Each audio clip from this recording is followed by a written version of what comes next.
Welcome to Grounding Ascension, where we explore topics around activating and integrating our I am presence, coming back to our true selves.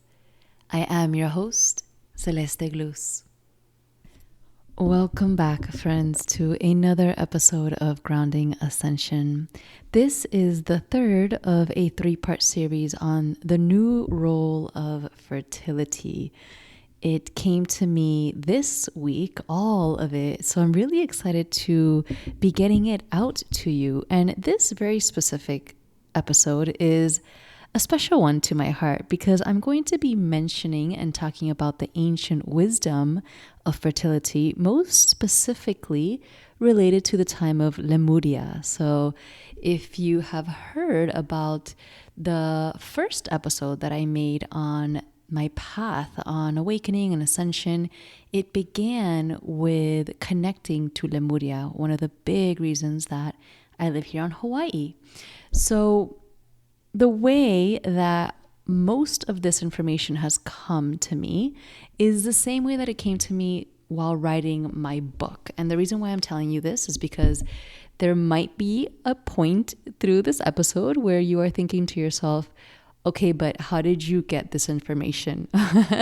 And if you've written my book, you probably already know that I wrote a lot on the ancient civilization of Lemuria. So the same way that that part of the book came to me, the same format takes today. I basically sit and receive the information. Now, what I do with it and what you do with it is completely up to you. I find that this is not something that is for everybody. So take it as it resonates, and if it doesn't, just take it to the side. But I will be tying it back to today's modern world. So whether you resonate with a part of Lemuria or not, I ask that you stick with me today and see it through the end and see how everything comes together. So, like I mentioned before, let's talk about fertility in the terms of ancient wisdom during the time of Lemuria. And Lemuria was, in my perception, because there's a lot of written information on it. So this is specifically to the way that I recall Lemuria, which was in the very beginning where there was no density. We were not bound by space, time, or gravity. So if that seems a little bit out there for you, I totally get it. I write all about it in my book, I Am Lemuria. But just to give you a background, right? This is wisdom that is coming through from, I'm not even going to put a date on it because it might just, let's just say the time just doesn't matter when we talk about this kind of stuff. So because we were not bound by these dynamics, there was no urgency or fear of not being able to pass down our information to quote unquote future generations because that reality simply didn't exist. I find that many people in today's world have this subconscious or maybe even conscious urgency and fear of not being able to pass down certain information to their own bloodline, to their own future familial generation. So this, in the time of Lemuria, according to what I remember, did not actually exist. We actually used crystals, we use water, we use the ocean, we use life as a means of storing information. And I explain all of that in the book. But basically, the use of the quantum world was a very common thing. Everything was always available. We didn't have to worry about how information would be passed down because it was stored in the quantum realm, right? It was stored in the crystals, in the water, in the ocean, through crystalline structures. So if that was the case back then, and reproduction and birthing children were not a necessity, it wasn't based out of fear, or it wasn't based out of having to pass information down. the continuation of the civilization did not depend on having children, basically, right? So if that's not at the forefront of society, then what role did fertility play? And it's bizarre how this question just popped up in my consciousness recently, because as I wrote the book, I never spoke about fertility in regards to the civilization and how it was looked at. So this is information that just recently came in. So even nowadays, right, fertility is represented by the feminine, by the mother, by the earth, crops, fertilization, sex, reproduction. In Lemuria, fertility was the ability to not only create something, but to actually sustain it through quote unquote time. Because remember, we weren't locked into the time dynamics that we are now. So for something to exist through time meant something totally different back then than what it did now. But for the sake of this conversation, understand that in Lemuria, fertility was the ability to not only create, because creation was very malleable at the time, it was very easy to create things. The true lesson in creation was the ability to gain fertility through your creation. And that meant that your creation was able to stand the test of time. And how would you do that? Well, at some point, what you created would eventually become your teacher.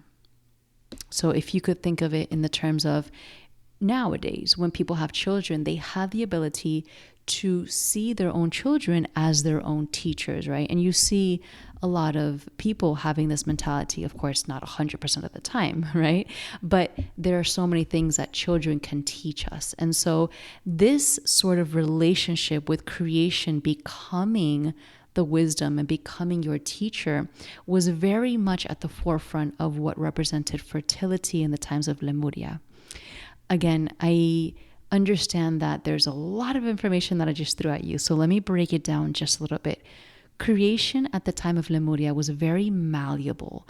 We weren't under this density. So the ability to create and uncreate was very quick. It was a very high dimensional, high frequency civilization. So because of that, again, creation wasn't a challenge. Birthing something new wasn't hard. It was actually one of the easiest things to do because everything was so instantaneous. The challenge was having a reason for that creation to stand through time. Because if you can create something quickly, but also uncreate it quickly, then where does the standing foundations of civilization happen? Where do they occur, right? That was the true test of Lemuria. What is it that you are going to build that actually needs to sustain itself through time to become a part of your civilization? I hope this is all making sense, and I promise it will by the time we end this episode. Okay? So the challenge was having these creations last. And if they lasted, they would grow into wisdom keepers. They would give back to society, and they would give back to the intelligent life forms on Earth, because it wasn't just humans. It was a lot of different sentient beings on Earth at that time. And the creation itself was able to grow, reproduce, and expand on itself. So we're not talking about children here. We're talking about creations that were alive. They were very higher dimensional, higher frequency creations. Okay, so let your imagination run wild with that. Now, fertility of any being was determined by their ability to create something that could stand the test of time, inherently becoming a teacher and bearing gifts of wisdom to the society at hand. Now, that fertility concept didn't come from Lemuria. It was an interdimensional, universal, cosmic law, if you could say, okay? Now, I'm going to go a little bit cosmic on you, so bear with me. This is where my cosmic consciousness all comes into play. I promise I'm going to be grounding it all back into Earth, okay? So this concept of fertility didn't come from Earth, right? This concept of fertility was originally from the cosmos. It starts from the true initiation of the universe to create and to explore itself. So if we talk about fertility in relation to the creation of planets and galaxies and solar systems and celestial beings, right? Everything in our awareness is alive. So how did these things come into being? Well, I'm not going to go into all of that, but I can tell you that fertility is seen as those who have had the most experience in creation through time. So now we're talking about extraterrestrial beings. We're talking about celestial beings. We're talking about multidimensional intelligence, okay? However you want to label it. And so the concept of fertility for them is that I just spoke of about in Lemuria. Who has the most experience in creation through time? Now, we know that time dynamics don't apply when we go out into the cosmos and into the universe. So same thing that applied to Lemuria applies to the cosmic consciousness, right? There's no time, there's no density, but hence there is still a form of creation that is constantly growing, evolving on itself, and at some point becoming a teacher to those around them. I know this might sound a little bizarre to you, but it's actually the intelligence of life forms all across the cosmos. So for example, a young creator being, right? You can say a young creator being like an alien or extraterrestrial or a sentient being, an angel, whatever you want to call it. It's so totally not important what you label it.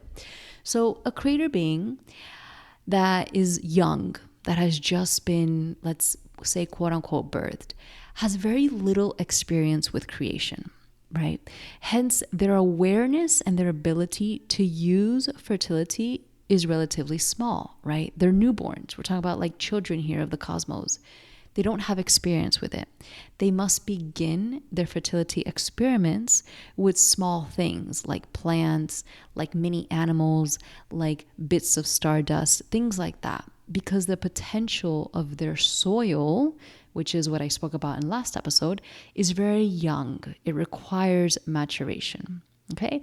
So as they grow, they attain more knowledge and wisdom and experience, so they can move on to greater creations. And what do these greater creations look like? They look like planets, they look like solar systems, entire race of beings, and so on. I'll let your imaginary system run wild with that one as well. So, in essence, fertility across the expansion of time and space as we know it is the ability to create something which will give us the fruits of wisdom and knowledge, no matter if you're talking about the cosmos or on Earth in the time of Lemuria and what is happening right now. So this brings us to the very moment of the present day. All right, so let's ground everything that I just said. Currently, fertility in our society, and I already spoke about this in the last 2 episodes, so I'm going to make it very short, is only thought about mainly by women, sometimes by men, but mostly by women who are ready to have children. Okay, so this entire conversation, how did it come up for me, right? Well, in my case, I'm choosing not to have children, at least not for the time being. And as a woman in her early 30s, I'm left with a little possibility, a tiny 1x1 dimensional box of exploring fertility under what society would define it to be. Now, with my work, I have actually found the exact opposite. The divine feminine is showing me an entirely new perception of fertility, which you have already heard about in the last 2 episodes. And it just so happens to be that I am being shown a whole new side of the mystery of fertility and our ability to reawaken it, most especially for people and women who are choosing not to birth children. Now, this information goes for everybody, right? But most specifically for women who may feel like fertility has nothing to do with their lives because they're not choosing to have children, right? I invite you to get curious about that and be open to exploring how fertility can actually take on a whole new role in your life. I want to give you an example that actually happened to me in the beginning of my path. Now, I had no idea that this was related to fertility. I didn't have those concepts, but I can tell you that there was a point in time where I began to channel. I began to receive a lot of information, much of which I had no idea what to do with. And what I did was, in the beginning, I just wrote it down for a while, and I would receive it from time to time, but it began to speed up, and the channelings would come in more and more, and I felt like they were completely useless.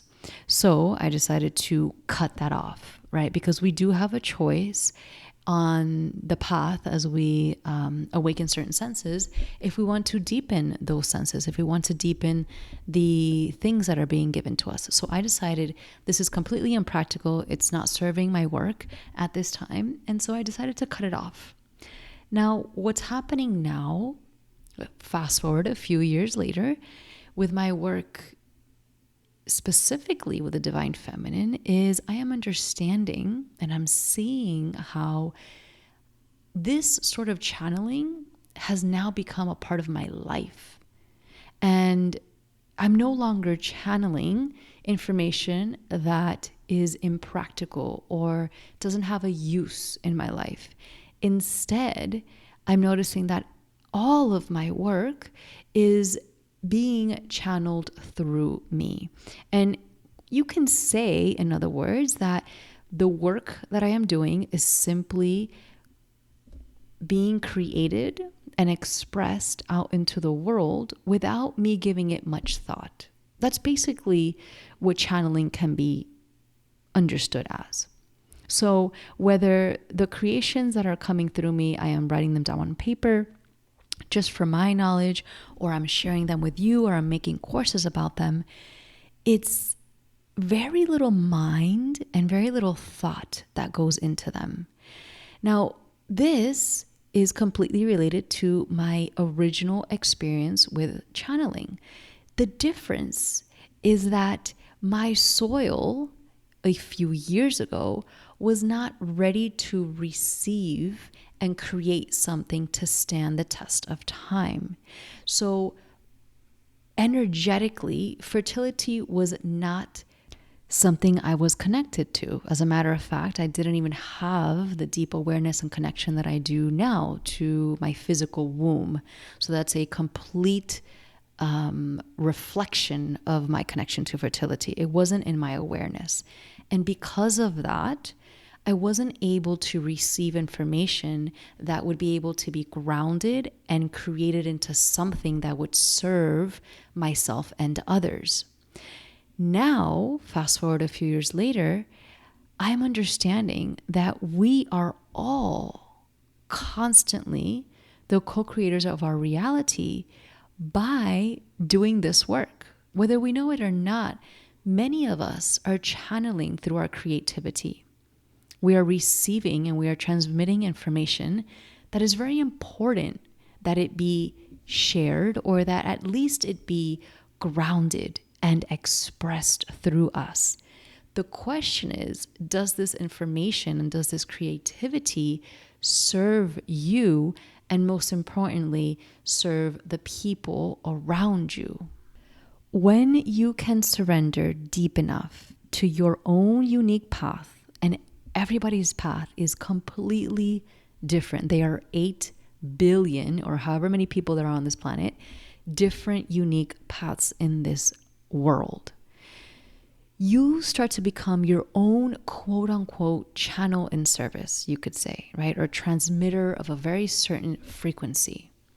And the more that you become in service, the more that you surrender to this natural flow of information within you, the more fertile you become as the co-creator of your own reality.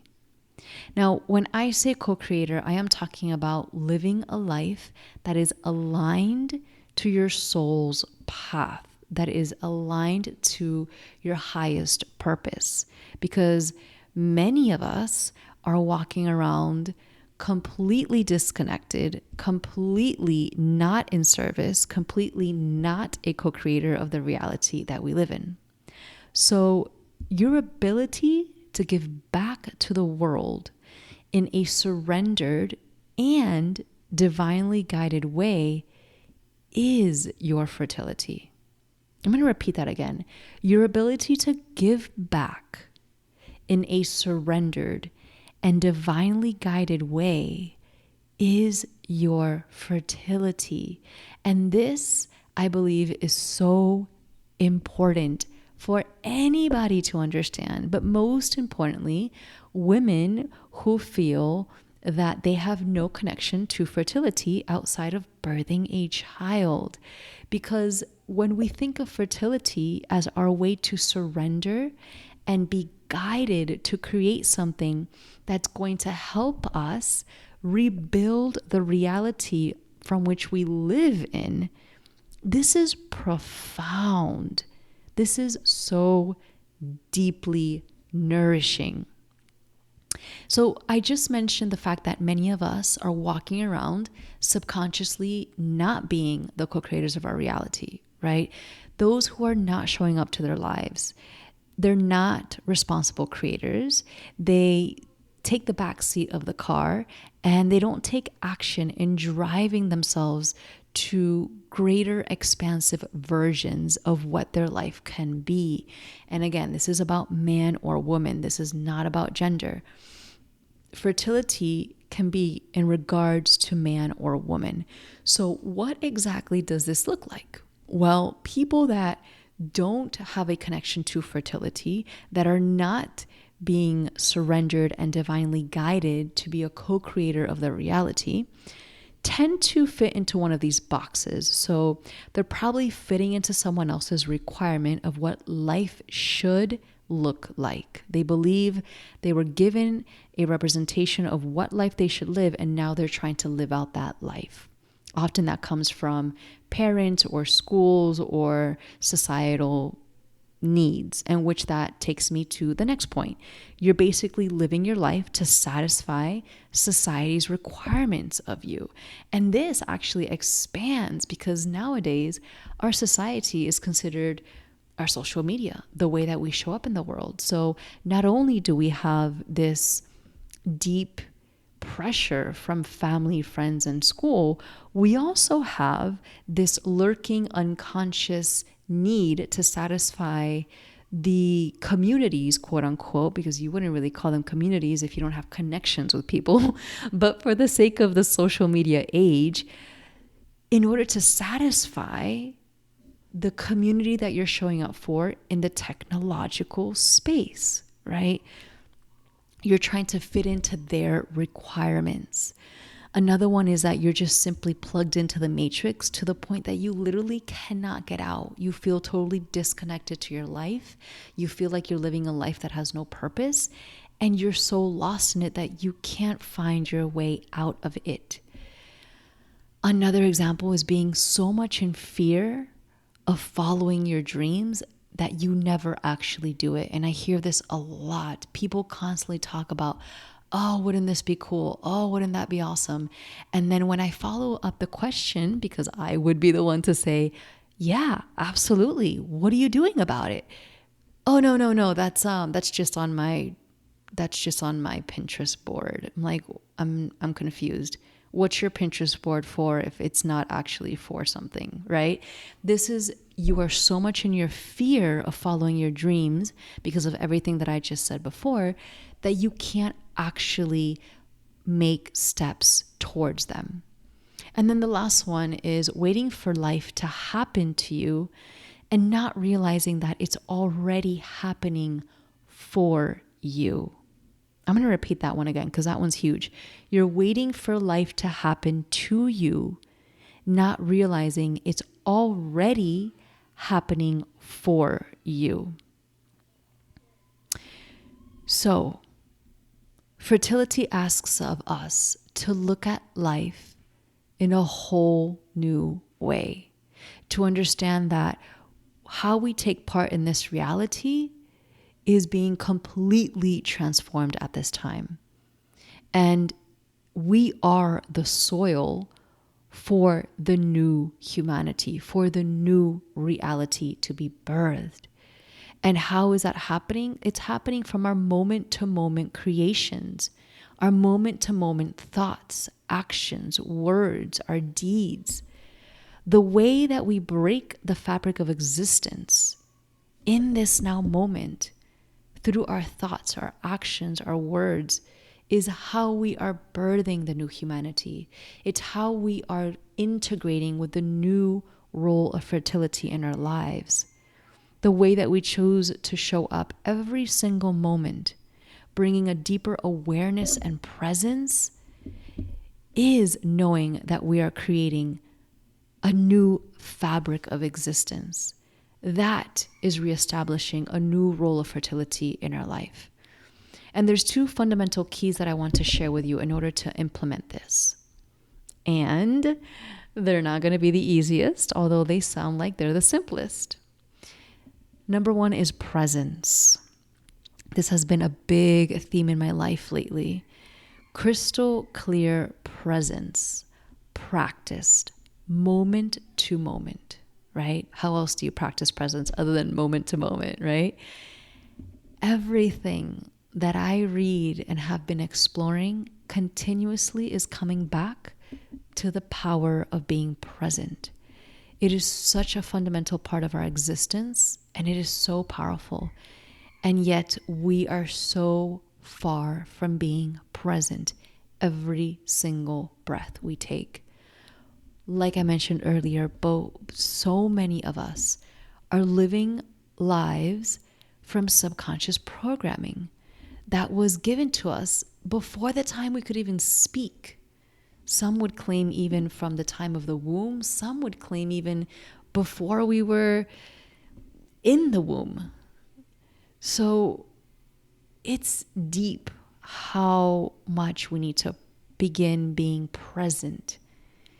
If we're going to rebuild the soil of our lives, if we're going to really create a relationship with fertility in our lives and be the birthers of the new soil of this new reality, we need to begin to practice presence.